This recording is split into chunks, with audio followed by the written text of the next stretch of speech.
Hey everybody, it's Ralph with Pondscapes out in, where is this? Florence, okay. Out in Florence, Arizona. Let's do a little pondless waterfall right here. Okay, this is what we've got going on. We are going to build a pondless waterfall right here in this space. And if you can see, we've got a little bit of a mound right there. This red yucca bush right here, that has got to go. And that is where we're going to build that waterfall. We've got this cool little dry creek bed with that river cobble. That's coming out. We're gonna put an Aquabasin in right here. Let's roll. All right, so before we get to the point of digging, we've got to clear out all these cobbles, and we've got this little crushed granite walk path that's in place here. Tevin just got done raking that back, and we're going to be able to disturb this area, drop in our Aquabasin, fill in this old water feature bowl right there, and then store the rest of our dirt that we generate back there, and tuck our boulders right into that mound back there and create a cool little waterfall.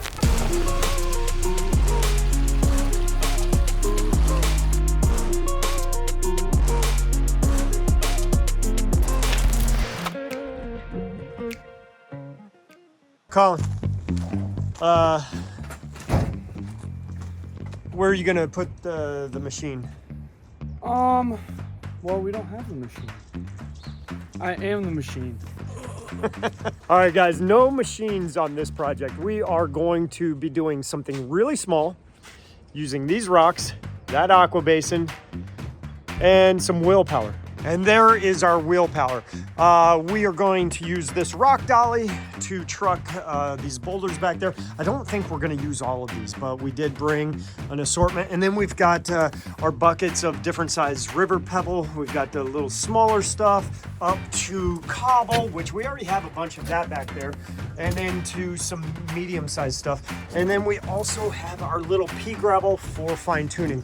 Okay, here is our Aquabasin 45. This is a 45 inch by 45 inch Aquabasin that's about 16 to 17 inches tall. Our pump is gonna live right inside here, along with our float valve that maintains the water level inside here. And then off the back side, that's where we're gonna stack the rocks and create a waterfall, cascading, falling right into this and then recirculate. And right through there is our path. So not a horrible access, but definitely something too small to bring the machines to this project.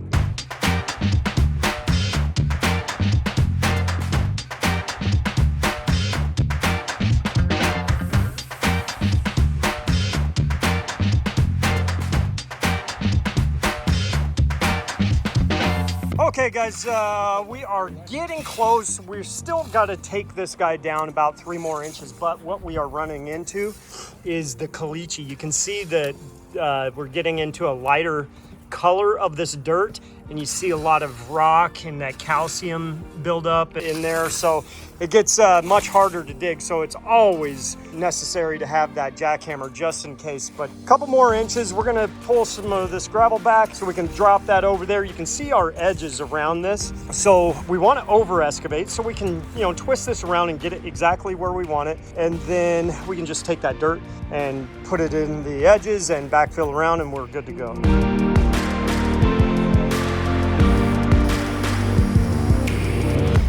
Okay guys, we've got 2 bulkheads installed here. We've got a 1/2 inch, that is for our water supply. That's gonna have a float valve come out of there and maintain that water level. The second one is a 2 inch. Went a little bit bigger on this, make sure we get that max flow out of that pump. We've got a male adapter, and then that's gonna have a 90, and that's gonna go right into the pump. On the outside, we have a street 90. We're coming straight out of that bulkhead fitting and then running through the side of our excavation up to the spillway.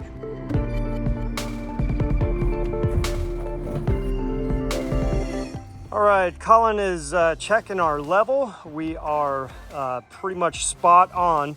So now all this extra spoils that we have around our hole, we can just go ahead and start pushing that in.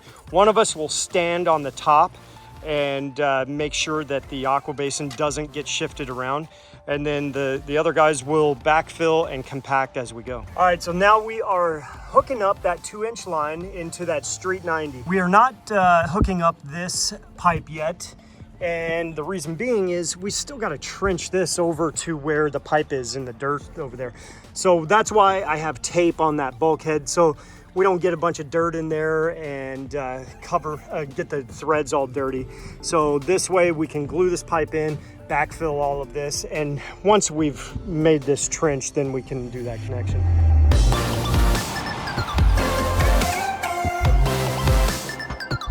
Hey guys, here you go. This is the setup. We've got our pump installed and it's popping out right there. We've got our float valve. Go ahead, Ted. Our float valve is installed, so once that water level gets up to where it needs to be, this bulb will float and turn that float valve into it'll just shut off that water flow. Until then, it's gonna run like that.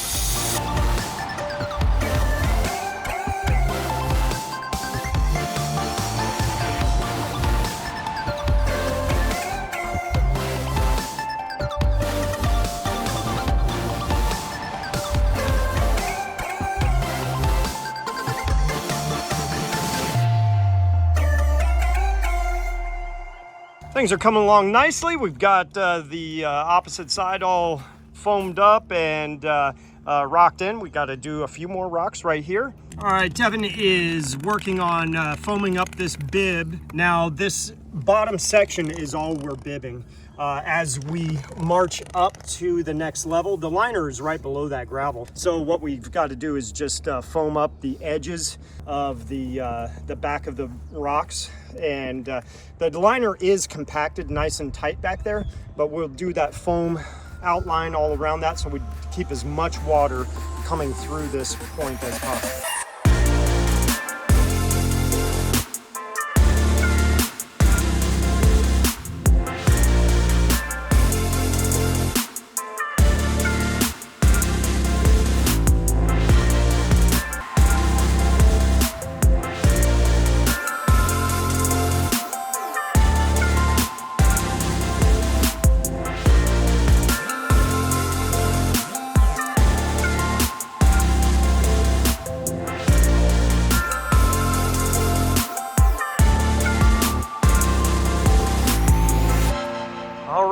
It's the moment of truth. We're ready for our first test run.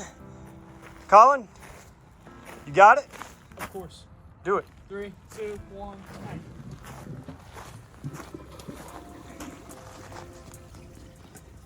So we definitely have some fine tuning to do on parts of it, but like I said, this is the initial fire up.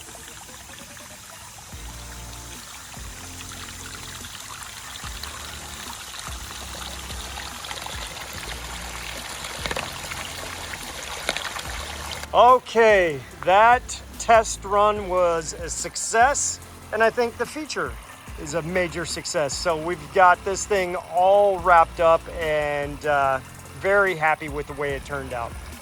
Okay, a couple of my favorite details on this feature is right here at the bottom where the water comes through this pinch point and splashes right there, kind of jumps up.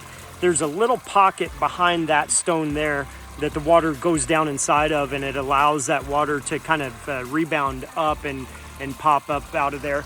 I just love these little pinch point waterfalls, very subtle, especially for the size of the yard, but having low profile rocks, so small birds and lizards and things like that can come to the edge of the rock and get a drink without getting swept away. I also really like how this cobble riverstone is kind of reintroduced into this feature. It just makes it look like this was here even before we showed up. So I really like this space, and it's not too overwhelming compared to the rest of the yard.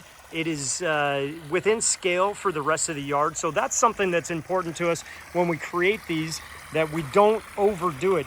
Sometimes people have a really healthy budget to do something really amazing, but sometimes the yard space doesn't justify that budget. So that's why it's important to have these conversations in the beginning of the project so we can do something that looks like it belongs here. All right, a couple other things that I really love about this feature and this property is these things. And what these are hummingbird feeders, and I just love hummingbirds. That's one of my mom's favorite bird, and we love having projects that attract them.